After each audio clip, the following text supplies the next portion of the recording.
Current किसका function है यहां? टाइम का फंक्शन है, यानी टाइम के चेंज होने से करंट चेंज हो रहा है। तो हम यहां लिख सकते हैं current is, sorry,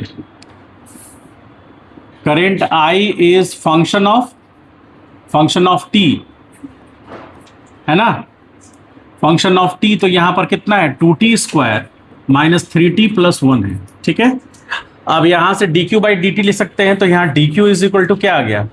2t square minus 3t plus 1 और इंटू dt। अब ये dt सबके साथ मल्टीप्लाई होगा तो dq बराबर क्या आ जाएगा? 2t square dt minus 3t dt plus dt।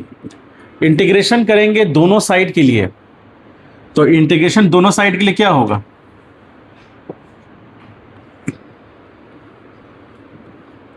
Limiting value क्या है? लिमिटिंग वैल्यू देखिए ध्यान से, कह रहा है कि charge through cross section of wire of time interval, यानी कि टी इनिशियल 3 सेकेंड है और टी फाइनल कितना है? 5 सेकेंड, यानी कि 3 से 5 के लिए होगा। तो यहां पर 3 से 5 के लिए, 3 से 5 के लिए। और यदि लिमिटिंग वैल्यू जब 3 था तो यहां पर चार्ज क्या था? 0। 5 हुआ तो चार्ज यहां पर Q हो गया। तो यानी कि delta Q is equal to 2TQ by 3 और 5 माइनस 3T स्क्वायर बाई 2, 3 और 5 प्लस T कितना? 3 और 5। तो यहां से delta Q amount of charge 2/3, upper limit put करेंगे तो 5 पे पावर 3 माइनस 3 पे पावर 3 माइनस 3/2, और यहां अपर लिमिट पुट करेंगे 5 स्क्वायर माइनस 3 स्क्वायर और प्लस 5 माइनस 3। इसके बाद क्या करना है? डेल्टा Q बराबर 2/3। यहां पर कितना होगा? 1 to 5 माइनस कितना? 9 होगा क्या? नहीं, 27 माइनस कितना? 3/2 इंटू 25 माइनस 9 और ये प्लस हो जाएगा 2। ठीक है, delta Q is equal to 2/3 और यहां पर 125 माइनस 27, 98 माइनस 3/2 इंटू 25 माइनस 9 कितना? 16 प्लस 2। तो यहां डेल्टा Q फाइनल कितना आ गया? यहां पर आ गया 196/3 माइनस 8 प्लस 2। तो यहां पर डेल्टा Q बराबर कितना हो गया? ये सॉरी 8 नहीं होगा, यहां 24 होगा ना। तो यहां 196/3 माइनस 22। तो डेल्टा Q कितना आ रहा है? ये 196/3 कितना होगा? बोलो।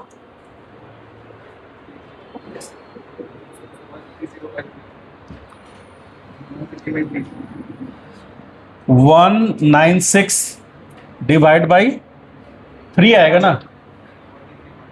कितना आ रहा है ये? 65.33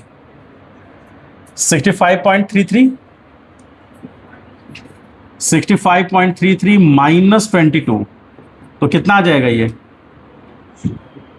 हाँ, 43.33 और इसी को ऑलमोस्ट लिख सकते हैं 43.34 कूलम डेल्टा Q। क्या ये वैल्यू आ रहा है?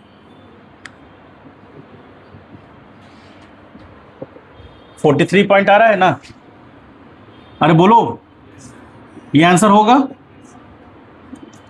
चलिए अगला क्वेश्चन 4 नंबर करके बताइए, जल्दी से फास्ट बताइए तो थोड़ा।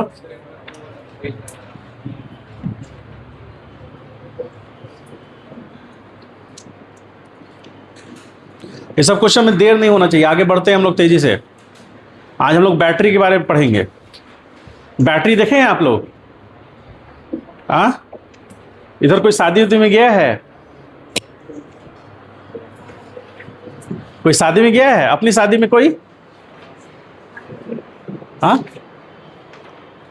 आप लोग में से कोई भी अपनी शादी, तुम छाप क्या रहा है, कुछ छाप क्या, क्वेश्चन छाप रहा है क्या? बस लिखना मेरा धर्म है, मैं लिखता जाऊंगा।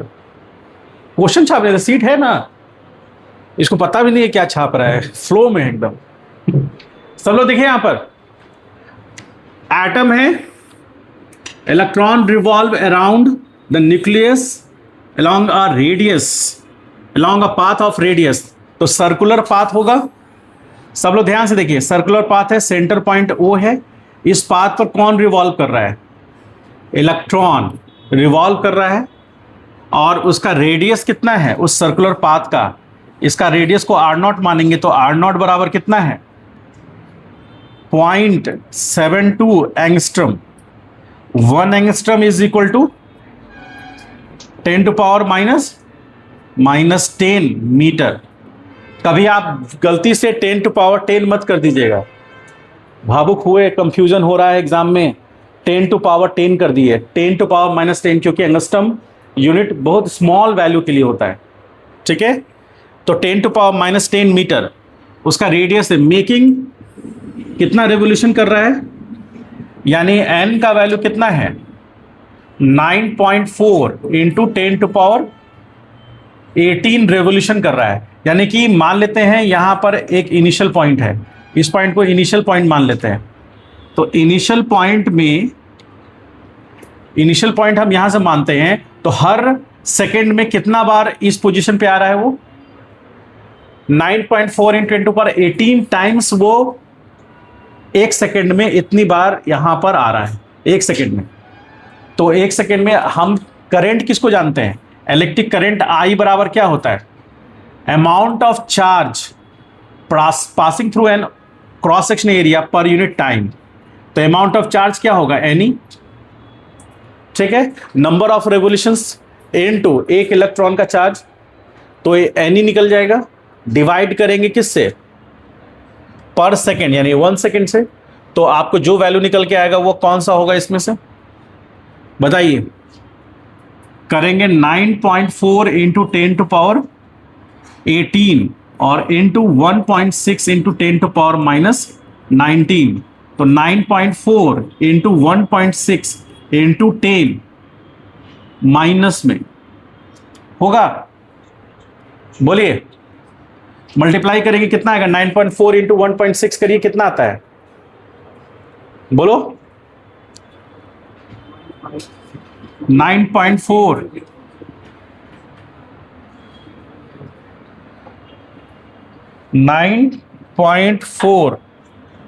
इंटू 1.6 कितना आ रहा है? 15.04 15.04 आ रहा है। तो आगे कितना? 15.04 इंटू 10 टू पावर -1, तो 1.504 ये आएगा कूलम, सॉरी एम्पियर आएगा ना, करंट है ना, तो एम्पियर। कौन सा ऑप्शन होगा?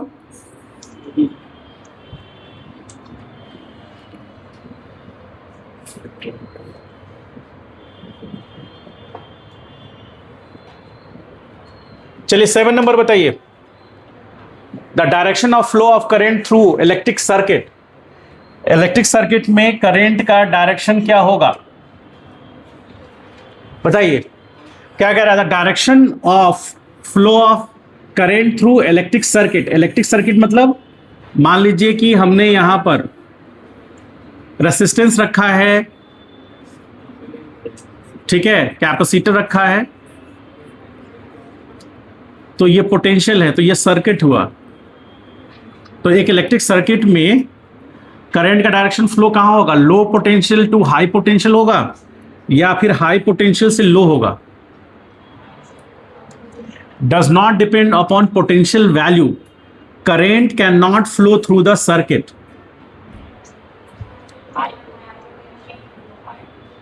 कौन होगा? हाई टू लो होगा ना, हाई पोटेंशियल से लो पोटेंशियल। तो करंट का डायरेक्शन क्या होता है? जो हमारा प्रोटॉन का, यानी कि पॉजिटिव चार्ज का डायरेक्शन होता है। और हम आपको बताए थे यूनिफॉर्म इलेक्ट्रिक फील्ड रीजन में, तो फील्ड रीजन में जो हमारा चार्ज है मतलब समझ लीजिए प्रोटॉन है वो उसी डायरेक्शन में जाएगा जिधर फील्ड है, और फील्ड कहाँ जाएगा, VA is greater than VB होगा ना। इसीलिए इलेक्ट्रिक फील्ड का डायरेक्शन वही डायरेक्शन करंट का होता है, और करंट का डायरेक्शन हमेशा हाई पोटेंशियल से लो पोटेंशियल के लिए होगा, इसीलिए B होगा। आइए चलिए 9 नंबर करके बताइए। 9 number,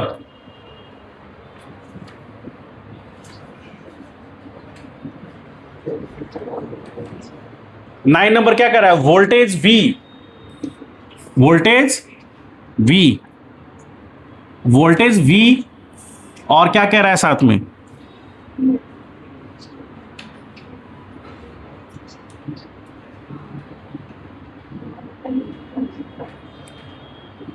voltage V, current I, graph for a conductor. ध्यान से देखिए सब लोग, यहां थोड़ा एक्सप्लेन करते हैं फिर आप लोग बना लीजिएगा।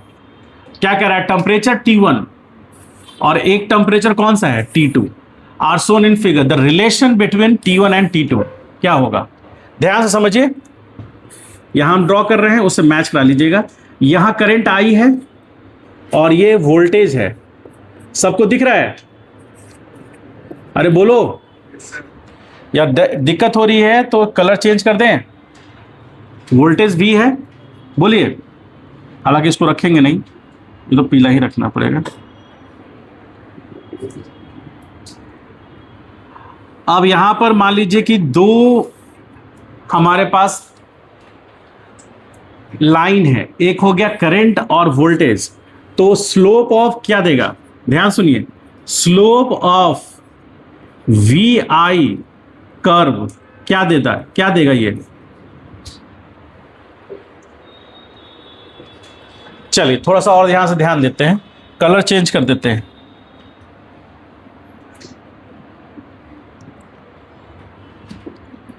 मान लीजिए कि हमारे पास V, ओम्स लॉ क्या कहता है, ओम्स लॉ क्या कहता है,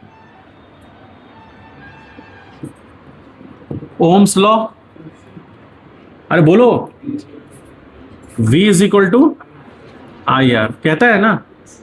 तो यदि I को नीचे कर दें तो बराबर R होगा। यदि हम पोटेंशियल में चेंज लाएं उसे करस्पॉन्डिंग करंट में चेंज होगा, सो दैट रेसिस्टेंस क्या रहे, कांस्टेंट रहे, होगा ऐसा, बोलिए। तो ये सिचुएशन के अनुसार सब लोग ध्यान से देखिए, delta V by delta I, और यदि ये कांस्टेंट है किसमें, VI कर्व में, क्या इसका मीनिंग हुआ, इसका मीनिंग हुआ कि करंट, पोटेंशियल और करंट यदि ग्राफ में delta V by delta I बराबर कांस्टेंट आएगा, इसका मतलब स्लोप क्या रहेगा, कांस्टेंट रहेगा, यानी कि VI कर्व में हमेशा स्लोप स्ट्रेट लाइन रहेगा। यानी कि यहां पर ये स्लोप रिप्रेजेंट कर रहा है, ये रिप्रेजेंट कर रहा है डेल्टा V को, और ये डेल्टा I को रिप्रेजेंट कर रहा है, और ये एंगल थीटा है। तो यहां पर टेम्परेचर T1 है तो एक पर्टिकुलर रेसिस्टेंस पर है, यानी टेम्परेचर चेंज करेंगे तो रेसिस्टेंस चेंज होगा। आपको क्या लगता है किसका स्लोप ज्यादा है, T1 का स्लोप ज्यादा है या T2 का स्लोप ज्यादा है, T1 का स्लोप ज्यादा है, यानी R1 इसके लिए हुआ, T2 के लिए R2 होगा। तो हम लिख सकते हैं since slope of R1 is greater than R2, this corresponding, उसके करस्पॉन्डिंग क्या होगा, T1 is greater than T2 होगा। समझ गए। अब छोटी सी बात डिस्कशन करेंगे कि टेम्परेचर बढ़ाने पर कंडक्टर का रेसिस्टेंस बढ़ता है, कंडक्टिविटी बढ़ता है या घटता है। टेम्परेचर बढ़ाने पर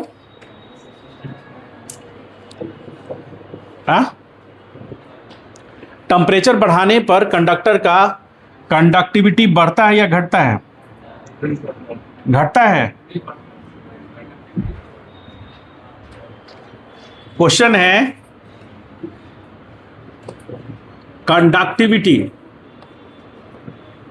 कंडक्टिविटी ऑफ ए कंडक्टर क्या होगा? On increasing temperature. बोलिए, टेम्परेचर बढ़ने पर कंडक्टिविटी घटता है, रेसिस्टिविटी बढ़ता है, यानी रेसिस्टेंस बढ़ेगा। क्यों? हमेशा एक प्रश्न अपने आप से पूछिए,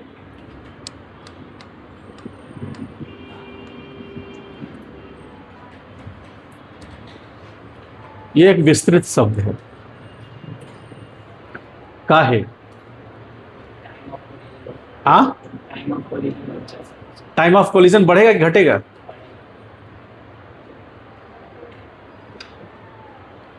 टेम्परेचर बढ़ाने पर इंटरमोलिकुलर फोर्स ऑफ अट्रैक्शन घटेगा, तो कॉलिजन्स तेजी से होंगे, टाइम ऑफ कॉलिजन घटेगा। अब जैसे समझिए, इसको ऐसा समझते हैं हम लोग, ध्यान समझिएगा। कैथोड रे जो है, फोटो इलेक्ट्रिक इफेक्ट में हम लोग इसी पर पढ़ेंगे।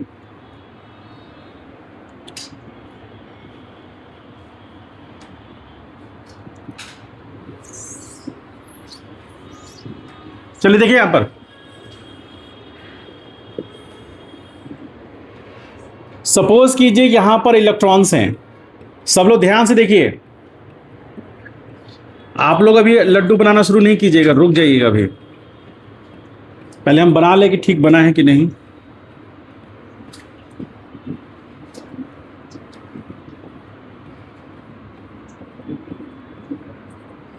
देखिए, यदि टेम्परेचर बढ़ेगा, इसका एक फिक्स टेम्परेचर है, अरे बोलो, एक फिक्स टेम्परेचर है ना, मान लेते हैं टी इनिशियल उसका 25 डिग्री सेंटीग्रेड है। तो सब मॉलिक्यूल्स जो हैं या फिर जो इलेक्ट्रॉन्स हैं वो एक फिक्स मोशन के साथ टर्न कर रहे हैं, घूम रहे हैं। तो average time between two successive collision एक फिक्स टाइम है, और वो टाइम मान लेते हैं, सपोज करें 2 माइक्रोन है, या फिर कह लीजिए 2 मिली सेकेंड है, ठीक है, मान लेते हैं, सपोज करें। अब क्या हुआ, टेम्परेचर बढ़ा, टेम्परेचर जो है वो T1 से ज्यादा हो गया, यानी कि टेम्परेचर इंक्रीज किया। तो टेम्परेचर इंक्रीज करने से क्या हो रहा है कि इसके दो मॉलिक्यूल्स कुछ भी इसके बीच का कॉलिजन, और उसके बाद कॉलिजन होने के बाद इससे कॉलिजन जो हो रहा है, वो कॉलिजन के बीच में जो टाइम है वो टाइम घट रहा है कि नहीं घट रहा है? क्यों घट रहा है? क्योंकि पहले ज्यादा फ्री नहीं था, अब टेम्परेचर बढ़ने से फ्री हो गया है वो। तो अब उसको जल्दी कॉलिजन करने से, या इलेक्ट्रॉन के पास में जो मोमेंटम डेवलप किया, मोमेंटम उसके पास आया कहां से? हीट एनर्जी से। टेम्परेचर बढ़ने से उसके पास हीट गेन किया, तो इलेक्ट्रॉन तेजी से मूव करने लगा, क्योंकि पहले तो उनके बीच में बॉन्डिंग था तो कुछ कमजोर भी था, अब तेजी से मूव करने लगा। तो अब इलेक्ट्रॉन का, यहां पर किसी भी इलेक्ट्रॉन का या फिर कोई भी चार्ज का मन है कि इधर जाने का, तो ये भी तो उतना तेजी से इसे टकराएगा, तो कॉलिजन बढ़ा। तो इलेक्ट्रॉन यदि आसानी से एक प्लेस से दूसरे प्लेस चला जाए, ऐसा होगा तो कंडक्टिविटी हाई होगा। लेकिन कॉलिजन इतने ज्यादा हो गया, रैंडमली कॉलिजन बढ़ गया, मतलब the rate of collision, rate of random collision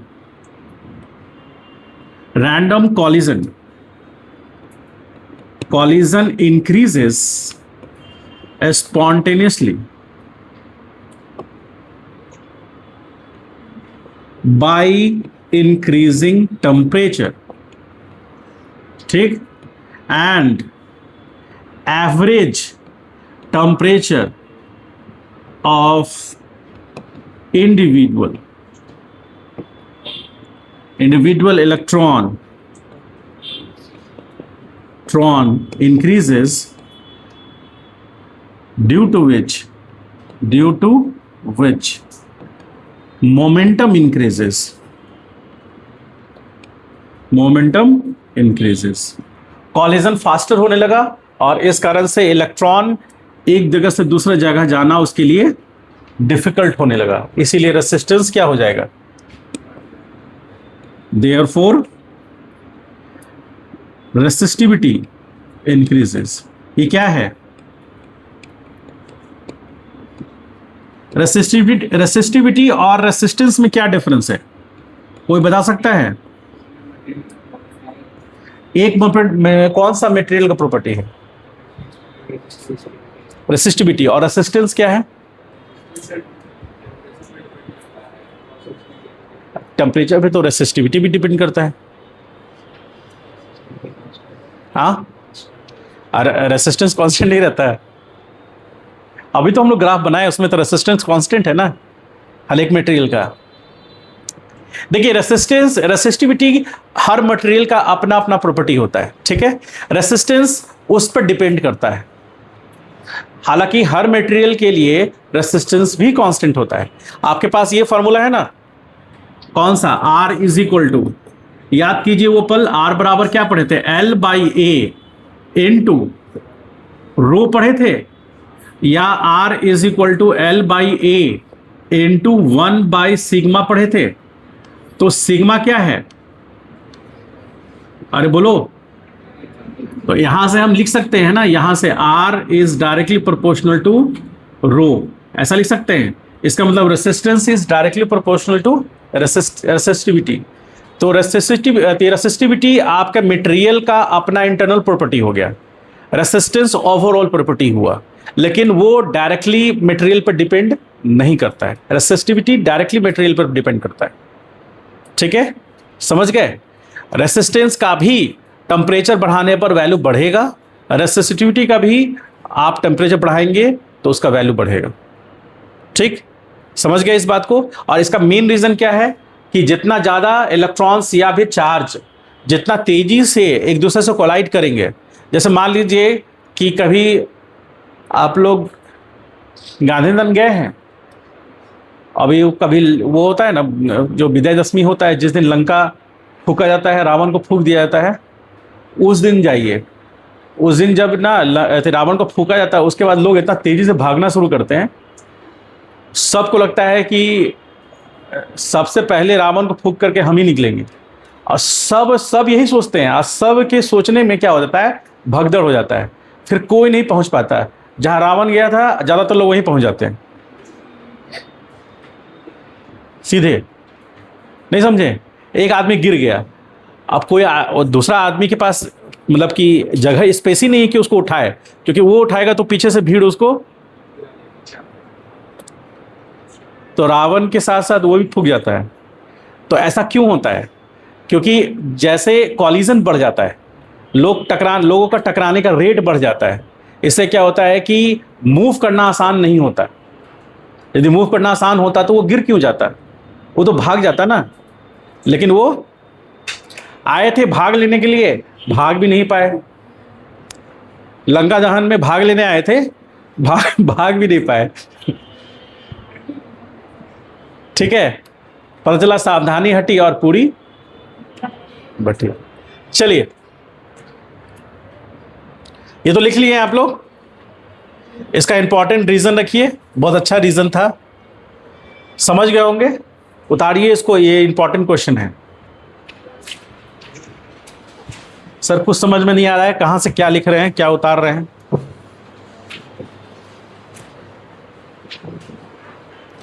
NEET में आया हुआ क्वेश्चन है ये। नीट में तो मैं क्यों लिखूं?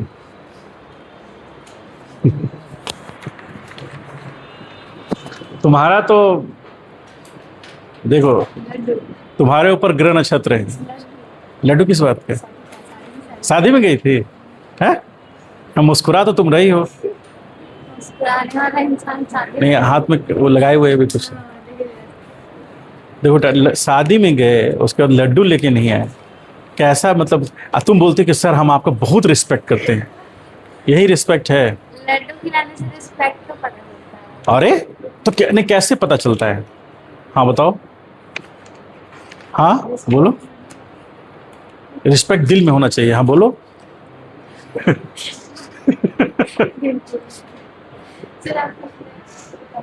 क्या? अच्छा क्वेश्चन है, ध्यान से आइए, समझते हैं।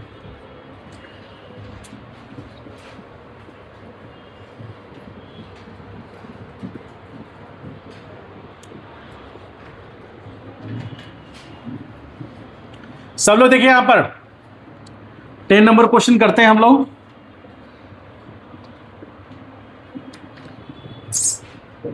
चलिए 10 नंबर क्वेश्चन करते हैं।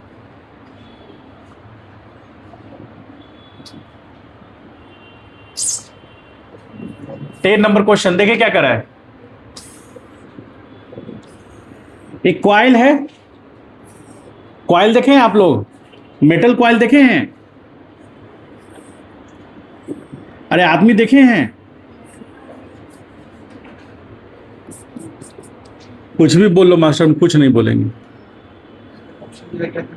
हाँ, ऑप्शन क्या क्या था? तुम्हारा आंसर क्या आया है? अब ऑप्शन खोजोगे बिना, तुम हमको आंसर बताओ ना, हम बता देंगे क्या सही है। अरे भगवान, मेरे जीवन में पीला रंग क्यों नहीं आ रहा है?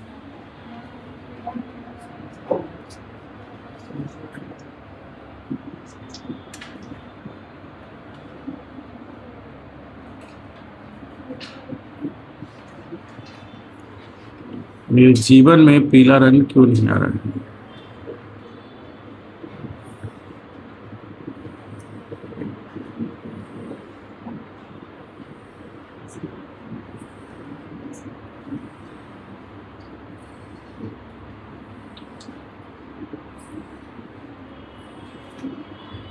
अब एक जो वायर है उसका जो डायमीटर है d बराबर 1.4 mm है, और ये जो रेडियस है इसका, ये रेडियस कितना है? r0। r0 बराबर कितना है? ये r0 बराबर 7 सेंटीमीटर है। ठीक है, r इज इक्वल टू, सब लोग ध्यान से देखिए, r is equal to L by A into रो। r का वैल्यू 4 है, is equal to L n into 2 pi कितना r, डिवीजन में pi by 4 into d square into rho का वैल्यू कितना है? 2 इंटू 10 टू पावर माइनस 7। सही है? बोलो, कुछ समझ में नहीं आ रहा है तुमको? याद करो उस पल को जब तुमने कहा था सर मेरा 11 ठीक नहीं हुआ है, 12 ठीक से करेंगे। कैसे हो रहा है ये? 4 इज इक्वल टू, सब विद्यार्थी कुछ दिन में सब भूल जाता है, तो ये हो गया 8n पाई, r का वैल्यू क्या रहेगा यहां? 7 इंटू, सब लोग ध्यान से देखिए, 10 टू पावर माइनस 2 होगा, into 2 into 10 to power minus 7 होगा, डिवीजन में पाई, d का वैल्यू कितना? 1.4 into 1.4 into 10 to power minus 3 का होल स्क्वायर। ऐसा होगा क्या? बोलो, कुछ को समझ में आ रहा है? बोलिए, नहीं समझ में आ रहा है तो बोलिए। क्लियर है ये? तो यहां से ये कैंसिल आउट होगा, कितना आएगा? 2 आएगा ना? अरे बोलो, 2 आएगा, और यहां से पाई पाई कैंसिल आउट हो जाएगा, और क्या कैंसिल आउट होगा? तो यहां से 1 इज इक्वल टू 2 2 जा 4 होगा, 4n into 7 into 10 to power minus कितना होगा? 9 होगा, डिवीजन में 1.4 into 1.4 into 10 to power minus 6 होगा। अब यहां पर इसको और अरेंज करके लिखेंगे तो क्या लिखेंगे? 1 is equal to 4n into 7 into 10 to power minus 9, division में 14 into 14 into 10 to power minus 8। देखिए यहां कुछ जादू होने वाला है। जादू क्या होगा? ये 2 होगा, ये 2 होगा, ये 7 होगा ऐसा। तो क्या रिलेशन आएगा? ये ऊपर जाएगा, तो 7 is equal to n into 10 to power minus 1, तो यह आ जाएगा 7 into 10 is equal to n। This implies n is equal to आ जाएगा 70 टर्न्स।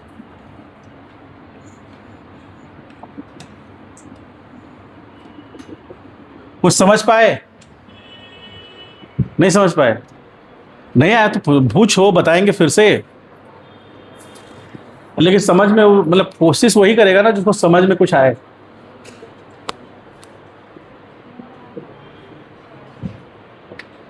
कुछ समझ में नहीं आया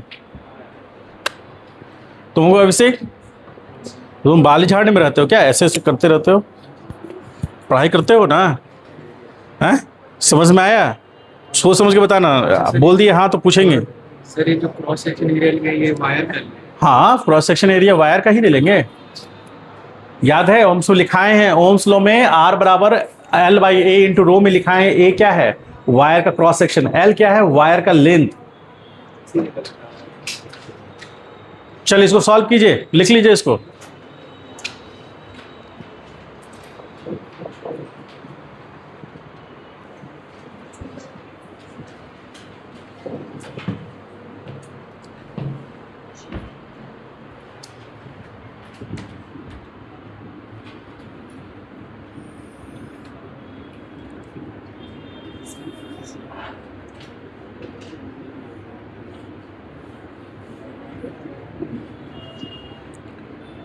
देखिए सब लोग यहाँ,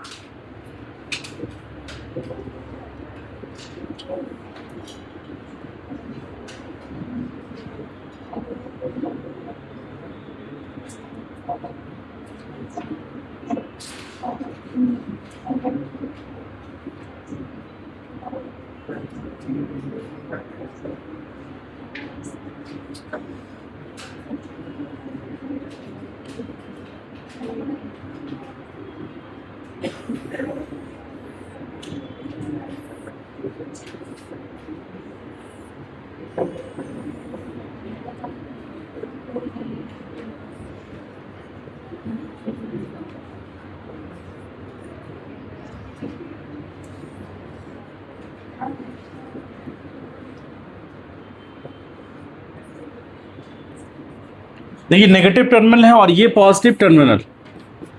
पॉजिटिव टर्मिनल देखे हैं?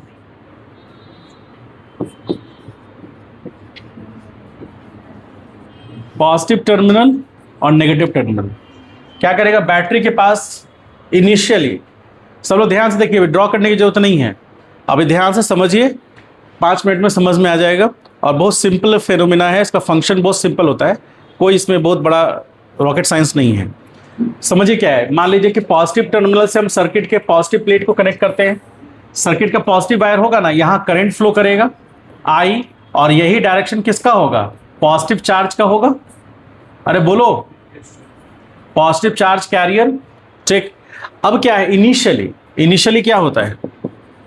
इनिशियल लेवल पर, इनिशियली यहां पर सिर्फ एक्यूमुलेशन होगा किसका? पॉजिटिव चार्ज का होगा, और यहां पर किसका होता है? नेगेटिव चार्ज का। तो होगा क्या कि पॉजिटिव चार्ज यहां से निकला, सर्किट कंप्लीट होता हुआ यहां जमा हुआ, फिर यहां से पॉजिटिव चार्ज निकला, यहां पर जमा हुआ। वो कौन सा केस है? जब यहां पर सबसे ज्यादा पॉजिटिव चार्ज है और यहां सबसे ज्यादा नेगेटिव चार्ज है, तो हम कहेंगे कि battery is charged, battery full potential के साथ है, चार्ज्ड है। ठीक है, अब जब सर्किट में कनेक्ट कर दिया गया तो यहां से पॉजिटिव चार्ज निकला और सर्किट कंप्लीट करता हुआ यहां आया। ठीक, फिर यहां से निकला, फिर सर्किट कंप्लीट करता हुआ यहां आया, और इलेक्ट्रॉन उसी के पैरेलल में अपोजिट डायरेक्शन में चलता हुआ फिर यहां पे आया। यानी इलेक्ट्रॉन का मूवमेंट नेगेटिव टर्मिनल से पॉजिटिव टर्मिनल के लिए, और प्रोटॉन यानी कि चार्ज, जिसको इलेक्ट्रॉन का जिसको इलेक्ट्रिसिटी कहेंगे, करंट का डायरेक्शन, चार्ज पॉजिटिव चार्ज वो किधर? ए से घूमता हुआ बी की तरफ। ठीक, तो जैसे जैसे बैटरी यूज में आएगा, डिस्चार्ज होगा, तो पॉजिटिव चार्ज ए से निकल करके सर्किट कंप्लीट करता हुआ बी पे आएगा, और उसी समय नेगेटिव चार्ज बी से निकलकर सर्किट कंप्लीट करता हुआ ए पे आएगा। ठीक, कुछ देर के बाद इनिशियली टाइम टी बराबर 0 पर, तो टाइम टी पर जो हमारा प्लेट ए होगा, प्लेट ए, उस पर क्या होगा? मैक्सिमम कौन होंगे? अरे बोलो, मैक्सिमम पॉजिटिव चार्ज होंगे क्या? कोई कुछ नहीं बोल रहा है, सब चेक कर रहा है कि मास्टर ठीक पढ़ा रहा है कि नहीं।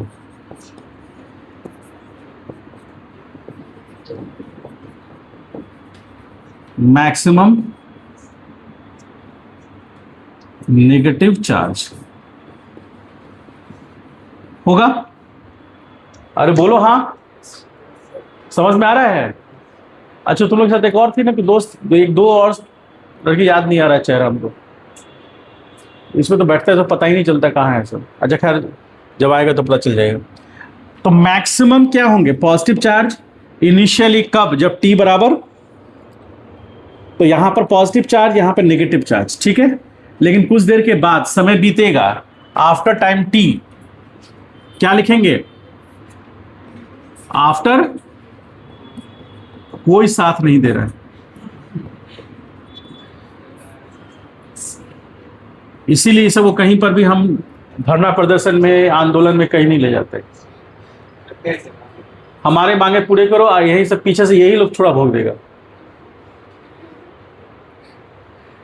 ये वो क्राउड है जिसको आंदोलन पे ले जाया जाए तो कहेगा सर नाश्ते में क्या मिलेगा। तो मेरा जवाब होगा चूंकि सस्ता आंदोलन है तो सत्तू मिलेगा, ठीक है। एक से मुंह से आवाज नहीं निकल रहा है, सब आपस में बात कर रहे हैं कि अरे छोड़ो, कुछ देर के बाद मास्टर खुद ही लिख देगा। एकता तक नहीं बोल रही है, बताओ, एकता तक नहीं उसकी। चलिए, तो कुछ समय के बाद जब समय कुछ बीता, समय बीता, अभी टाइम है, समय कुछ बीता, बात की गहराई को समझिए कि पहले मैं छोटा बच्चा था, समय कुछ बीता, मैं बड़ा हो गया, ऐसा वाला समय, ठीक। समय कुछ बीता, तो अब क्या होगा? पॉजिटिव प्लेट पर, या फिर कह लीजिए किस पर, यानी कि ए प्लेट पर, कुछ होंगे some amount of positive and maximum amount किसका होगा? अमाउंट ऑफ चार्ज, अरे बोलो, विल बी नेगेटिव, ठीक। तो जैसे जैसे यहां पर मान लीजिए कि बहुत ज्यादा पॉजिटिव चार्ज चला गया, मतलब थोड़ा सा नहीं के बराबर पॉजिटिव चार्ज है, और सबसे ज्यादा क्या है यहां पर? Electron, negative charge. और यहां पर जितना 95% यहां पर पॉजिटिव चार्ज आके जमा हो गया और 5% यहां इलेक्ट्रॉन बचा, उसी तरह यहां 95% इलेक्ट्रॉन और 5% पॉजिटिव चार्ज बचा, तो हम कहेंगे कि बैटरी पूरी तरह से डिस्चार्ज हो गया। तो चार्जिंग सिचुएशन करेंगे, उसको चार्ज में लाएंगे तो क्या करेगा? अब समझिए चार्ज में होगा तो क्या होगा। जब यहां पर ध्यान समझिए, जब यहां पर पॉजिटिव चार्ज था और जब यहां पर नेगेटिव चार्ज था, तो इलेक्ट्रिक फील्ड का डायरेक्शन किधर था? ये इलेक्ट्रिक फील्ड का डायरेक्शन था कब? जब यहां पर पॉजिटिव चार्ज था और यहां नेगेटिव चार्ज था। अब यहां पर एक फोर्स की बात हो रही है, इसको हम लोग बोलते हैं FB, इसको कहेंगे फोर्स ऑफ बैटरी। मतलब बैटरी जो फोर्स लगाएगा, बैटरी क्या करेगा? बैटरी क्या करेगा? ध्यान से समझिएगा, देखिएगा क्या करेगा। बैटरी क्या करेगा? यहां से पॉजिटिव चार्ज को पकड़ेगा, खींच करके यहां लाएगा, फिर यहां से पॉजिटिव चार्ज को पकड़ेगा, खींच कर यहां लाएगा, चार्जिंग सिचुएशन में। तो चार्जिंग सिचुएशन में चूंकि यहां पॉजिटिव चार्ज मैक्सिमम हो गया डिस्चार्ज के समय में, उसको पकड़कर यहां लाएगा। तो धीरे धीरे जब यहां पॉजिटिव चार्ज यहां लाएगा तो क्या होगा? पॉजिटिव चार्ज यहां आएगा तो ये डेवलप करेगा, ये फिर से डेवलप करना शुरू हो जाएगा, ठीक, बढ़ेगा। जितना पॉजिटिव चार्ज यहां आएगा उतना ही ये बढ़ेगा, बढ़ेगा ना, बढ़ेगा कि नहीं बढ़ेगा? और एक और बल लगेगा, बल मतलब समझते हैं,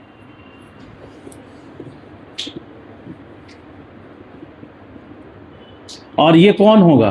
फोर्स ऑन इलेक्ट्रॉन लगेगा, लगेगा।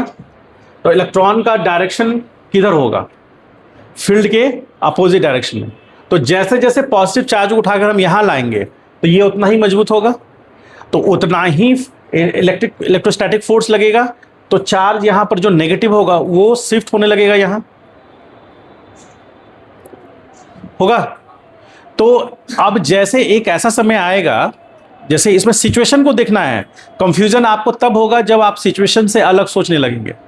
देखिए इनिशियली यहाँ पर पॉजिटिव चार्ज है, यहाँ नेगेटिव चार्ज है, तो सर्किट कंप्लीट हो रहा है, यहाँ धीरे धीरे यहाँ से पॉजिटिव चार्ज यहाँ शिफ्ट हो रहा है, यहाँ से नेगेटिव चार्ज यहाँ शिफ्ट हो रहा है। अब बैटरी को चार्ज में लाया गया, तो चार्ज लाने से क्या हुआ, FB फोर्स लगा जो कि पॉजिटिव प्लेट को, पॉजिटिव नेगेटिव प्लेट यानी कि B प्लेट से चार्ज को उठा करके कहाँ रखेगा, A पर। कौन से चार्ज को, पॉजिटिव चार्ज को। तो जैसे जैसे इसको यहाँ रखेगा, यहाँ से उठा के यहाँ रखेगा, तो कौन डेवलप करेगा, इलेक्ट्रिक फील्ड। जो इलेक्ट्रिक फील्ड ये डेवलप करेगा, ये मजबूत होता जाएगा, धीरे धीरे और बढ़ता जाएगा, तो इस फोर्स के बराबर बैलेंस फोर्स लगाएगा। जैसे इलेक्ट्रिक फील्ड के कारण फोर्स लगेगा ना, इलेक्ट्रिक फील्ड डेवलप करेगा तो QE फोर्स लगेगा ना। यदि पॉजिटिव चार्ज है तो उसके अपोजिट डायरेक्शन में लगेगा, मतलब इस फोर्स के अपोजिट डायरेक्शन में यानी फील्ड के डायरेक्शन में लगेगा, और नेगेटिव चार्ज पर किधर लगेगा, फील्ड के अपोजिट डायरेक्शन में लगेगा। तो हम सिर्फ मान लीजिए ध्यान में हम रखें, हम सिर्फ पॉजिटिव चार्ज को ध्यान में रखें, तो पॉजिटिव चार्ज पर फोर्स किधर लगेगा, मतलब पॉजिटिव चार्ज के कारण यहाँ जमा होता जाएगा पॉजिटिव चार्ज, तो फील्ड किधर होगा, इधर होगा। यहाँ पॉजिटिव चार्ज ज़्यादा हो रहा है, क्यों ज़्यादा हो रहा है, क्योंकि ये फोर्स लगा रहा है, पॉजिटिव चार्ज को यहाँ से लेकर यहाँ आ रहा है, और जैसे जैसे पॉजिटिव चार्ज यहाँ जमा होता जा रहा है, ये फील्ड मजबूत होता जा रहा है। तो एक ऐसा समय आएगा जब इस फोर्स को ये फोर्स बैलेंस करेगा, समझे। तो वो हो जाएगा वो सिचुएशन जब हम कहेंगे कि बैटरी पूरी तरह से चार्ज हो गया, समझ गए। वो कब सिचुएशन होगा, at charged situation, charge situation. Charge situation में क्या होगा, QE यानी कि electrostatic force is equal to FB।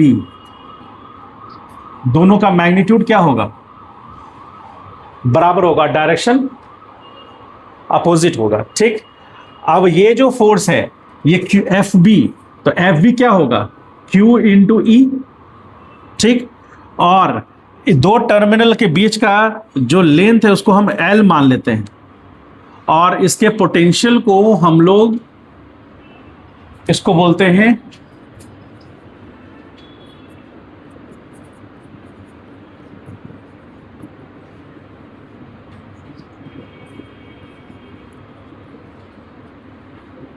Electromotive force. Force नहीं है ये, क्योंकि ये क्या करता है, हमेशा पोटेंशियल डिफरेंस मेंटेन रखने की कोशिश करता है, इसलिए इसको फोर्स कहा जाता है।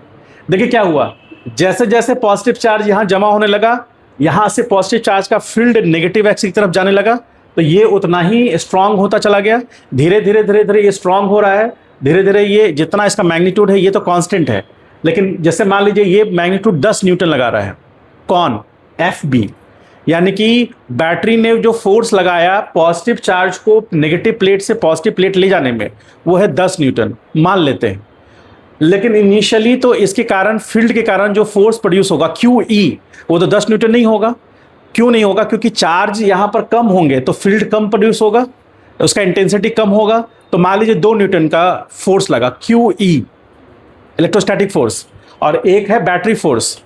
तो जैसे जैसे चार्ज यहाँ और जमा होता जा रहा है, QE यानी कि इलेक्ट्रोस्टैटिक फोर्स बढ़ता जा रहा है, तो 2 न्यूटन से 4 न्यूटन, 4 न्यूटन से 6 न्यूटन, 6 न्यूटन से 8 न्यूटन, 8 न्यूटन के बाद 10 न्यूटन। तो जैसे ही 10 न्यूटन हो गया तो इसका फोर्स इसके फोर्स के बराबर हो गया, तो अब बैटरी चार्ज हो गया। अब यहाँ पर ये इसको आगे आने नहीं देगा, क्योंकि रोक लेगा उसको, ठीक। वो चार्जिंग सिचुएशन होगा, और वही चार्जिंग सिचुएशन से हम लोग निकाले हैं क्या, QE is equal to minus FB, ठीक।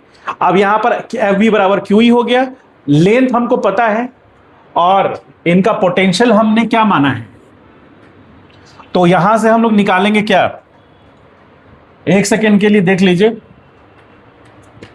वी टेक वर्क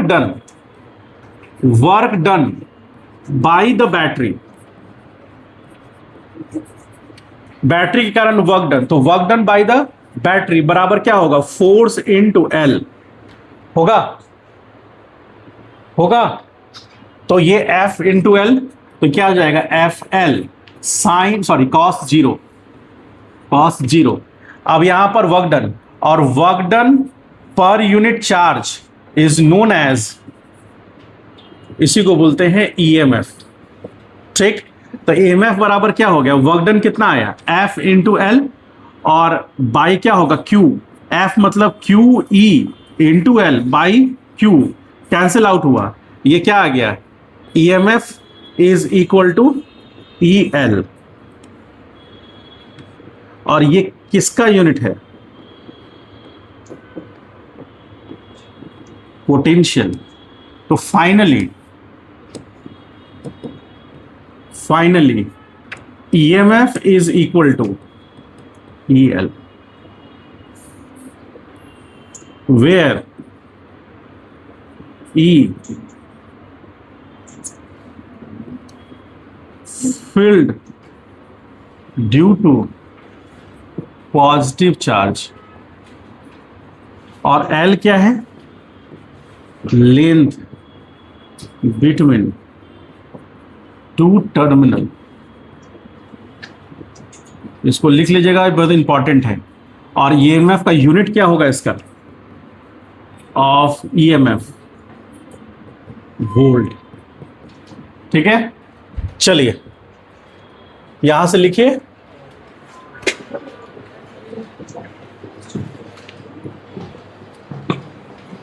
क्या हुआ,